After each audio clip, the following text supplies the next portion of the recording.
Hi friends, good evening. आज हम लोग इस वीडियो में केवल इतना डिस्कशन करने वाले हैं कि अगर आप यूपीएससी के एग्जामिनेशन के बारे में तैयारी करना चाहते हैं, यूपीएससी के बारे में आप तैयारी शुरू करना चाहते हैं, तो आपके पास में क्या एक प्रॉपर स्ट्रेटजी होनी चाहिए। मतलब ऐसा तो है नहीं कि आपको आज ही एहसास हुआ कि मुझे यूपीएससी की प्रिपरेशन शुरू करनी है और कल ही अपने एग्जाम देना शुरू कर दिया। जब तक आप उसके बारे में समझेंगे नहीं कि यूपीएससी होता क्या है, और जब तक आप ये नहीं समझेंगे कि यूपीएससी किस प्रकार से एग्जाम कंडक्ट कराता है, किस प्रकार के पेपर्स आते हैं, कैसे आपको पढ़ना है, कितना नहीं पढ़ना है, क्या पढ़ना है क्या नहीं पढ़ना है, तब तक आप यूपीएससी के बारे में और यूपीएससी एग्जाम को क्वालिफाई नहीं कर पाएंगे। तो मैं इस वीडियो में केवल आपको इतना बताने वाला हूं कि अगर आप यूपीएससी की प्रिपरेशन शुरू करना चाहते हैं तो आपको ये पता होनी चाहिए कि यूपीएससी होता क्या है। आपको ये पता होनी चाहिए कि जो यूपीएससी एग्जाम कंडक्ट कराता है वो कितने लेवल का होता है, first level, second level, third level. क्योंकि यूपीएससी के जो एग्जाम होते हैं वो 3 टायर एग्जाम होते हैं। प्रीलिम्स होता है, मेंस होता है और देन प्रीलिम्स और मेंस क्वालिफाई करने के बाद में आपको इंटरव्यू देना होता है। आपको ये भी पता होनी चाहिए कि प्रीलिम्स में कितने पेपर होते हैं, मेंस में कितने पेपर्स होते हैं, और आपको मेंस में और प्रीलिम्स के पेपर के साथ साथ में उनके मार्क्स, उनके डिफाइंड टाइम पीरियड, उनके डिफाइंड वर्ड्स एंड उनके रिक्वायरमेंट के अकॉर्डिंग आपको क्या पढ़ना है वो ये आपके पास में प्रॉपर आइडिया एंड विजन होना चाहिए।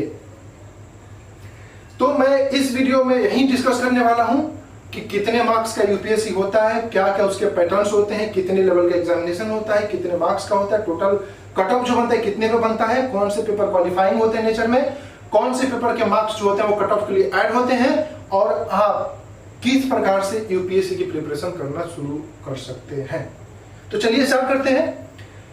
सबसे पहले मैं आपको यह बता दूं कि यूपीएससी जो है, जिसका full form union public service commission है, उसको हमारे कॉन्स्टिट्यूशन द्वारा राइट दिया गया है, जो कि पार्ट 14 में क्लियरली मेंशन है। वो एक सेंट्रल लेवल की ऑर्गेनाइजेशन है जो कि सेंट्रल लेवल पे जो हमारे ऑल इंडिया सर्विसेज होते हैं, जो कि ऑल इंडिया सर्विसेज होते हैं, जो 3 होते हैं, IAS, IFOS and IPS, Indian administrative services, Indian forest service and Indian police service. And जो level A and level B के जॉब्स होते हैं उनके लिए भी एग्जाम कंडक्ट कराता है। तो जो ये एग्जाम लेता है, आप जैसे जानते हैं कि हमारा जो पूरी की पूरी कॉन्स्टिट्यूशन है और हमारी जो पूरी की पूरी इंडियन पॉलिटी है वो क्वासी फेडरल है, मतलब कि पूरी तरीके से फेडरल नहीं है। हमारे यहाँ स्टेट भी होते हैं और हमारे यहाँ सेंटर भी होता है। सेंटर को कुछ पावर दिए गए हैं और कुछ पावर्स जो है वो स्टेट को दिए गए हैं।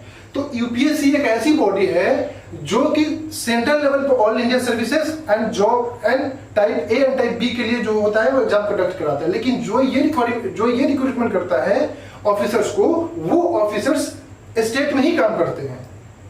तो जो IFS होते हैं और IFOS होते हैं या फिर IAS होते हैं और IPS होते हैं, ये सब सेंट्रल लेवल पर रिक्रूट होते हैं, लेकिन इनको काम करना होता है स्टेट में ही। तो ये होता है यूपीएससी। अगर आप यूपीएससी के एग्जाम देते हैं, कट ऑफ में आ जाते हैं, तो आपके मार्क्स अकॉर्डिंग आपको सीटें मिलती हैं और आपके मार्क्स अकॉर्डिंग आपको जॉब्स प्रोवाइड कराई जाती है। तो ये है यूपीएससी।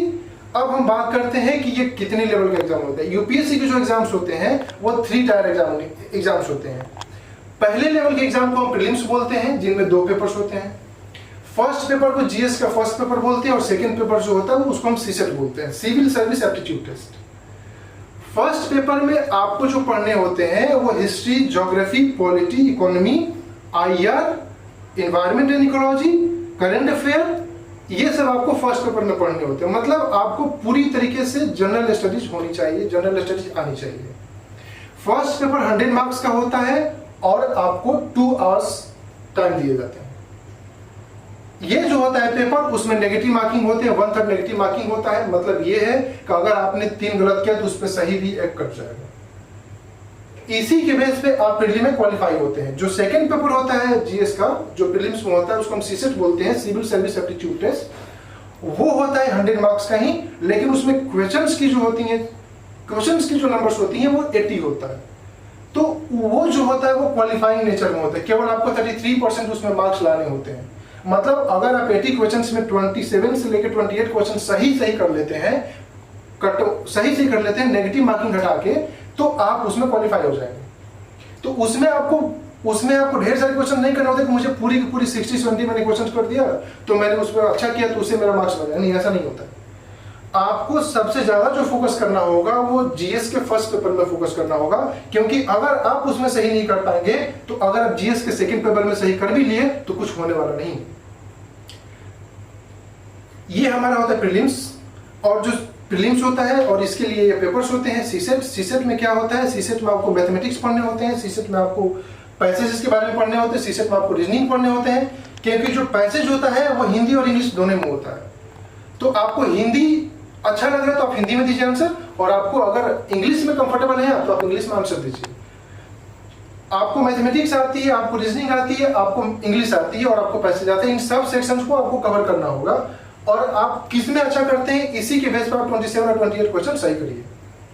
मैंने आपको बता दिया कि प्रीलिम्स में 2 पेपर होते हैं, कैसे कैसे होता है। अब आते हैं मेंस पे। मेंस का जो पेपर होता है उसमें टोटल जो पेपर्स होते हैं वो 9 पेपर्स होते हैं। जो स्टार्टिंग के 2 पेपर्स होते हैं वो क्वालिफाइंग नेचर के होते हैं। मतलब ये हुआ कि जो फर्स्ट पेपर होगा और जो सेकंड पेपर होगा मेंस का, एक जो पेपर होता है वो लैंग्वेज का होता है और जो दूसरा पेपर होता है वो इंग्लिश का होता है। तो वो दोनों के दोनों पेपर जो होते हैं वो 300 और 300 मार्क्स के होते हैं। उसमें आपको क्वालिफाई करना होता है, मतलब आपको केवल 25% मार्क्स लाने होते हैं ईच एंड एवरी पेपर। मतलब आपको पेपर फर्स्ट में भी 25% मार्क्स लाने होंगे, क्योंकि वो 300 का है तो 25% देख लीजिए तो वो 75 होगा उसका मार्क्स। और सेकंड वाले पेपर में भी आपको 300 का होता है तो उसमें भी आपको 75 मार्क्स लाने होते हैं। और दोनों के दोनों पेपर 300 मार्क्स का होता है, 3 आवर्स एंड 3 आवर्स के होते हैं। उनके अंदर में टाइम लिमिट दिया जाता है, वर्ड लिमिट होती है, तो वो आपको पता होनी चाहिए कि कितने वर्ड्स में हमको कवर करना है, क्योंकि उस पर ऊपर क्लियरली लिखा होता है कि इतने से इतने तक ही हमको कवर करना है और इतने से इतने वर्ड्स में हमको कवर करना होता है। ये दोनों पेपर आपको ये चेक करने के लिए दिया गया है कि क्या आपकी लैंग्वेज की स्किल सही है, क्या आपकी राइटिंग स्किल सही है। ये चेक करने के लिए वो 2 पेपर को आपको ऐड किया गया है मेंस में। इनका मार्क्स जो होता है वो आपके कट ऑफ में ऐड नहीं होता है। अब इसका क्या मतलब है कि कट ऑफ में नहीं ऐड होता है? देखिए मैं बताता हूं। जो आईएएस के और रिमेनिंग पेपर होते हैं, मैंने अभी बताया था कि मेंस में 9 पेपर होते हैं टोटल, उसमें से 2 पेपर जो होता है वो क्वालिफाइंग होता है और रिमेनिंग के जो 7 पेपर्स होते हैं वो क्वालिफाइंग नहीं होते हैं। मतलब उनका मार्क्स आपका कट ऑफ में ऐड होता है। ये जो 2 पेपर थे क्वालिफाइंग वो 300 मार्क्स के होते हैं, लेकिन जो रिमेनिंग जो पेपर्स होंगे जिन पर कट ऑफ बनेगा वो 250 मार्क्स के होंगे, 250 मार्क्स के होते हैं। अब हम बात करते हैं पेपर फर्स्ट का। ये दोनों क्वालिफाइंग पेपर छोड़ने के बाद में हम बात करते हैं पेपर फर्स्ट का। पेपर फर्स्ट जो होता है मेंस का, जो क्वालिफाइंग नहीं होता वो होता है एसे का। उसमें 250 मार्क्स के होते हैं। एसे के पेपर में 2 सेक्शन होते हैं। सेक्शन फर्स्ट जो होता है उसमें जो दिए गए होते हैं उसमें 6 से 7 ऐसे दिए गए होते हैं, उसमें से आपको एक टॉपिक पे ऐसे लिखना होता है। ऐसे का जो सेकंड सेक्शन होता है उसमें भी 6 से 7 ऑप्शन होते हैं, उसमें भी 6 से 7 आपको दिए होते हैं और उसमें से आपको एक ऐसे पे लिखना होता है। दोनों ऐसे में टाइम लिमिट होता है और साथ ही दोनों ऐसे में वर्ड लिमिट होता है और आपको दोनों ऐसे के बीच में बैलेंस बना के चलना पड़ता है। 3 आवर्स के पेपर होते हैं, 2 सेक्शन कवर करने होते हैं और 250 मार्क्स के होते हैं। अब आते हैं जीएस के सेक्शन में। हमने पढ़ लिया, हमने आपको बता दिया कि क्वालिफाइंग सेक्शन होता है, हमने ये बता दिया कि ऐसे का एक सेक्शन होता है जो कि 250 मार्क्स का होता है। अब हमारे पास में जीएस के सेक्शन है। जीएस में टोटल 4 पेपर्स होते हैं। जो जीएस का फर्स्ट पेपर होता है वो 250 मार्क्स का होता है और वो भी 3 आवर्स का होता है। उसमें 20 क्वेश्चंस होते हैं और पर क्वेश्चन जो होता है 10 to 12 मार्क्स के होते हैं, उसके बीच में होते हैं। ये सारे जीएस के पेपर्स जो होते हैं मेंस में, जो क्वालिफाइंग नेचर के होते हैं, वो सब के सब सब्जेक्टिव होता है। ऐसा नहीं कि प्रीलिम्स जैसा ऑब्जेक्टिव होता है। प्रीलिम्स ऑब्जेक्टिव होता है लेकिन जो मेंस होता है वो सब्जेक्टिव होता है। मतलब ये है कि आपको एक डिफाइंड वर्ड लिमिट दिया गया होता है और उसी डिफाइंड वर्ड लिमिट में आपको आंसर देना होता है। देन जीएस का सेकंड पेपर आता है। जीएस का जो सेकंड पेपर होता है मेंस में वो भी 250 मार्क्स का होता है, वो भी 3 घंटे का होता है। उसमें भी 10 to 12 मार्क्स पर क्वेश्चन कैरी करते हैं और 20 क्वेश्चन होते हैं। कभी कभी क्वेश्चन बढ़ भी जाते हैं, कभी कभी क्वेश्चन कम भी हो जाते हैं। ये यूपीएससी की स्ट्रेटजी होती है, कभी भी उसका जो सिलेबस होता है वो स्टैटिक होता ही नहीं है। देन जीएस का थर्ड पेपर आता है। जीएस का थर्ड पेपर भी 250 मार्क्स का होता है और वो भी 3 आवर्स का होता है। ऐसे ही फोर्थ पेपर भी है, सेम होता है। देन जो नेक्स्ट सेक्शन आता है वो नेक्स्ट सेक्शन होता है ऑप्शनल पेपर का। यूपीएससी की मेंस में, यूपीएससी के एग्जाम में जब क्वालिफाई करेंगे आप प्री, तो जब आप मेंस में जाएंगे तो आपको एक पेपर ऑप्शनल लेना होता है। मतलब ये हुआ कि उस पेपर के दो पेपर, उस सब्जेक्ट के आपको दो पेपर होते हैं, इसीलिए उस पर अच्छी पकड़ होनी बहुत जरूरी होती है।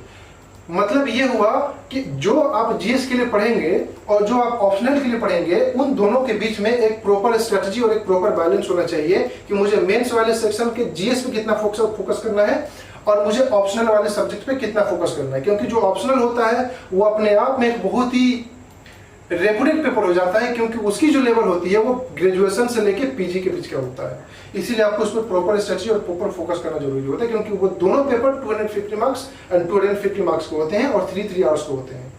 तो हमारे पास में टोटल मेंस में कितने पेपर हुए? हमारे पास टोटल मेंस में 9 पेपर हुए, जिसमें से 2 पेपर जो होता है वो क्वालिफाइंग नेचर के होते हैं, जिनका मार्क्स ऐड नहीं होता है, और बाकी के जो 7 रिमेनिंग पेपर्स होते हैं उन्हीं का मार्क्स हमारे कट ऑफ में ऐड होता है। तो अगर हम कट ऑफ वाले मार्क्स को कंसीडर करें तो टोटल जो मार्क्स होंगे मेंस में वो 1750 होंगे, 1750 मार्क्स के होंगे। जो इंटरव्यू होता है हमारे यूपीएससी में वो 275 मार्क्स का होता है। मतलब ये हुआ कि अगर हम टोटल कंसीडर करें तो हमारे पास में 2025 मार्क्स टोटल हुए, 2025 मार्क्स। इन्हीं 2025 मार्क्स पे हमारा कट ऑफ बनता है और उसी के बेस पे आपकी डेजिग्नेशन डिसाइड होता है कि आप आईएएस के पोस्ट पे जाएंगे, आईपीएस बनेंगे, आईएफओएस बनेंगे, आईएफएस बनेंगे, या फिर आपको कौन से पोस्ट मिलेंगे। ये आपके मार्क्स पे ही डिसाइड होता है।